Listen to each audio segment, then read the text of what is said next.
Hello mga idol, may ituturo ko sa inyong napaka-basic lang na pagkanta. Yan. Yung kanta pala nito is Huling Il Bimbo. Napaka-basic lang ng chords niya. Ito yung gagawin nyo munang intro, G. Tapos G ulit, usod lang kayo sa 5th fret. Tapos G ulit, usog lang kayo sa 8th fret. Yan. Tapos babalik kayo sa G, normal yan. So pasadahan natin yan, ganito siya.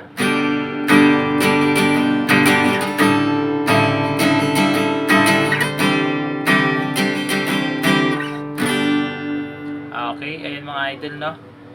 Tapos pagpapasok na yung kanta, A7. A7 mga idol, ha? Second string, tsaka third string. Ay, fourth string pala, sorry. Fourth string, yan. Second fret. Tapos C. C mga idol, second string, fourth string, fifth string. Yan. C, tapos G. Yan mga idol, G. Tapos G ulit. Ulitin ko mga idol, ha. A7, C, G. Tapos isa pang G ulit. Yan. Pag kinantahan siya, kamukha mo si Paraluma. Si, nung tayo ay bata. G. Isa pa. At ang galing-galing mo. Si A7. Si G. Yan mga idol, no? Tapos pagdating dun sa pagkagaling sa eskwela, A minor na siya. E minor naman, E minor. Yung E minor mga idol, 5th string, 2nd fret, tsaka 4th string, 2nd fret, yan. E minor. Tapos G. Tapos C.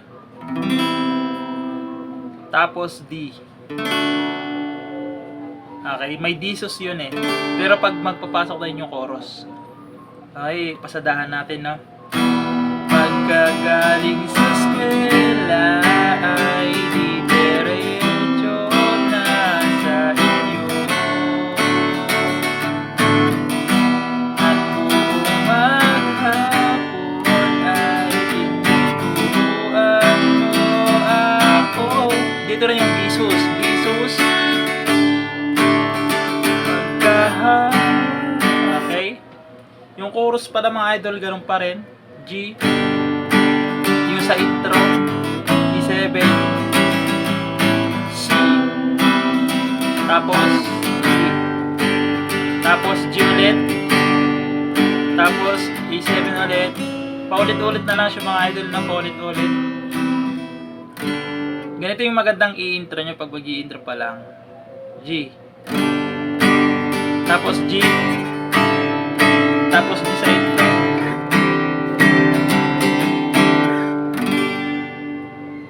So ayun mga idol, no? Sana nagustuhan nyo.